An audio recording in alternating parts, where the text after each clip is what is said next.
A good mix should be tall, wide and deep. Today I want to show you how to get really wide sounding songs by using contrast. Let's do it.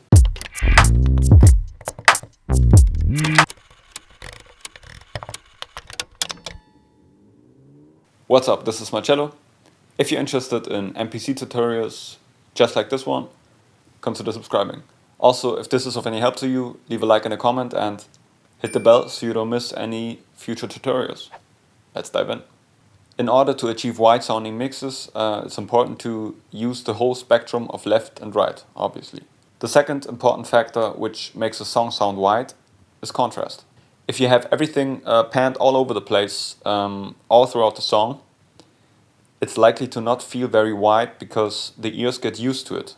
But if you have all the elements sitting in the middle first, so for example for the verse, all the elements are panned to the center, and then when the chorus comes, it opens up. You take one element and pan it hard right and one hard left, and then the whole song will open up. And this contrast from narrow to wide will make a difference. Alright, now let's try this on the MPC.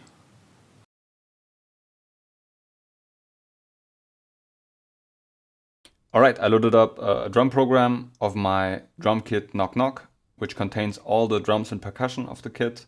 So we got the kicks, snares, heads and percussion, and we got six banks full of sounds.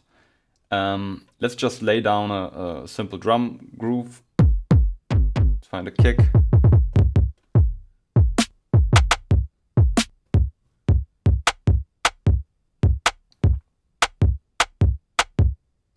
I like those. Let's just take them. Let's make it 130 BPM.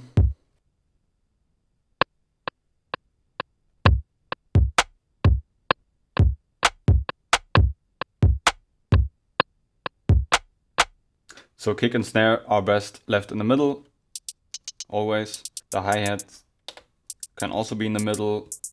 You can also pan it a little to the right or left, but in this case we'll just leave it in the middle. Take this one.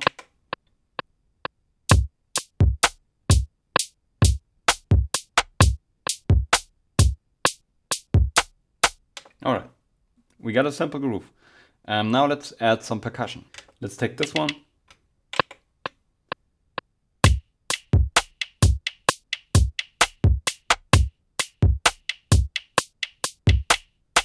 Now let's pan it to the right. All the way to the right, hard right. Now let's choose another one, which we are going to pan to the left. Maybe let's find a different rhythm.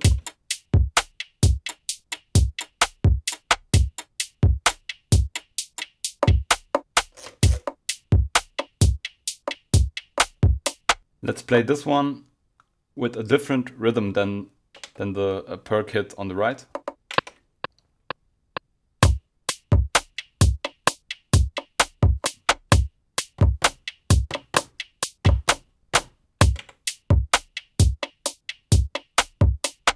So we have the main drum set in the middle, and we got two little percussion hits panned all the way to the right and the left. And they have a different sound and a different rhythm, which creates an additional contrast. The ideal thing is that you have two signals on hard right, hard left, which are also contrasting in their rhythm or in their sound, you know. All right, now let's add something else. Let's add a melody. Track 2, let's make a plugin program. Let's choose the mellotron, maybe a flute or something like that, or something else maybe. Strings? What about strings? 60 levels. And now let's go to progressions, or maybe chords. Let's make it an harmonic minor. little Spanish or something? I don't know.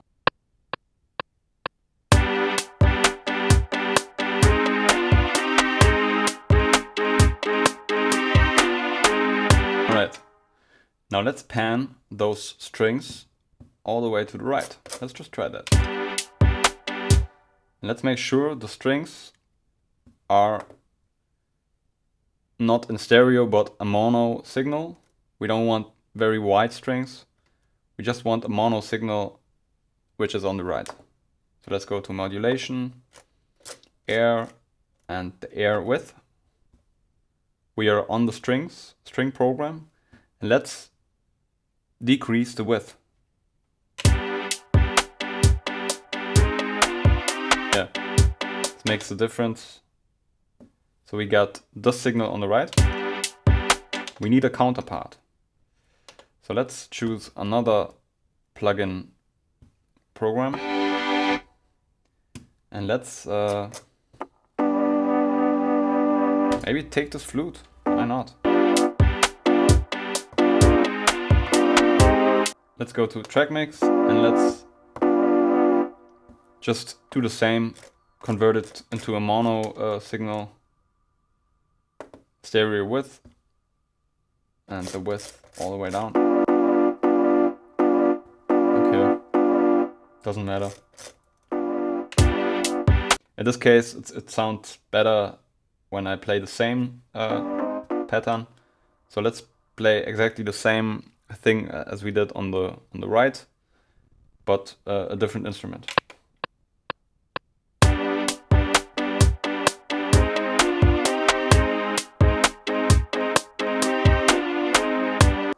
Let's play some variations.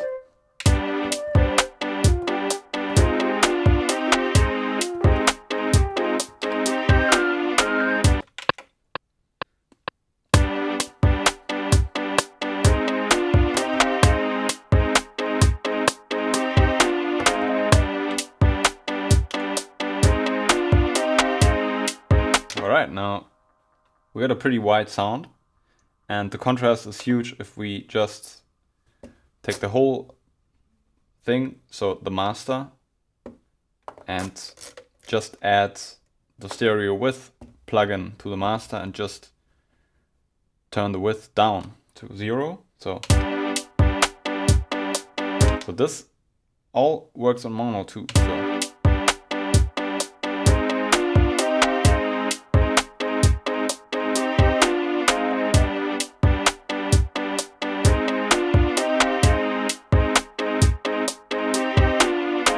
And now we got so much space in the middle for a singer, for example, or a melody instrument. We could add a lead, because we don't have a singer right now. So let's add a lead. Let's make it maybe a tube synth or something. Let's see.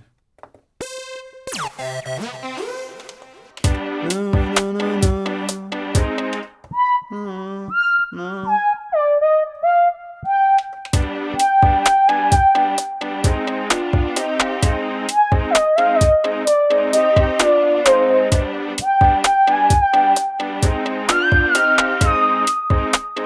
Let's take this.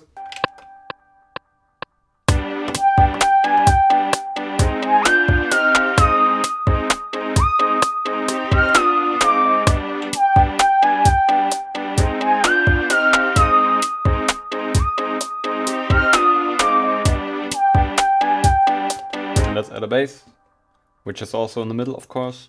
Let's add this bass line.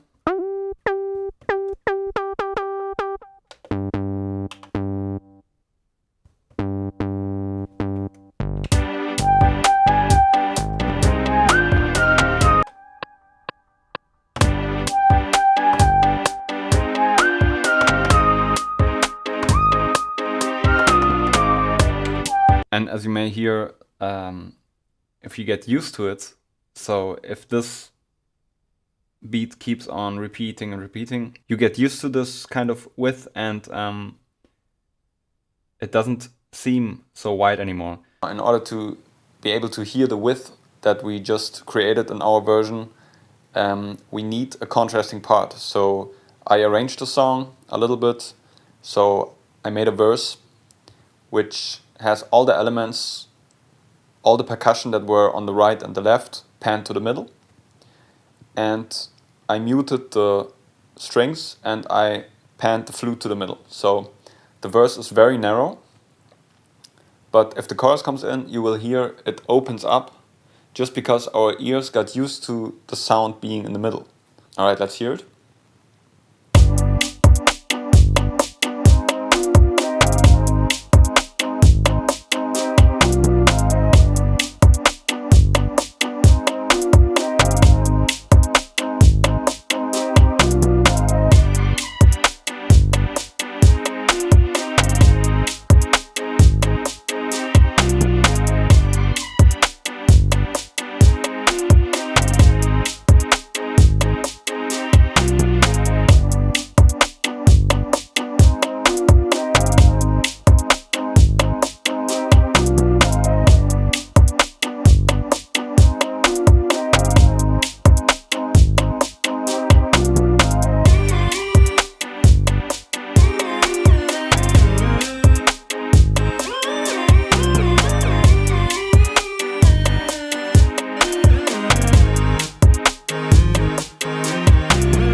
Of course, you don't have to always use this approach, this LCR approach, which stands for left, center, right, where you only pan things to the hard right, the hard left, and the middle. The most important factor, in my opinion, is the contrast. Just keep in mind to create a contrast between the parts of a song. So, for example, make the verse semi-wide, then the pre-chorus narrow, and then if the chorus comes in, the song opens up, which emphasizes the importance of the chorus. You know, just play with the width, and also create contrast between two sides if possible. So make the right side a different rhythm or a different sound than on the left. That enhances the width even more. A good mix should be tall, wide, and deep. In this video, we covered wide mixes. Let's continue with this video, which is all about how to make your mixes tall. I'll see you over there. Peace.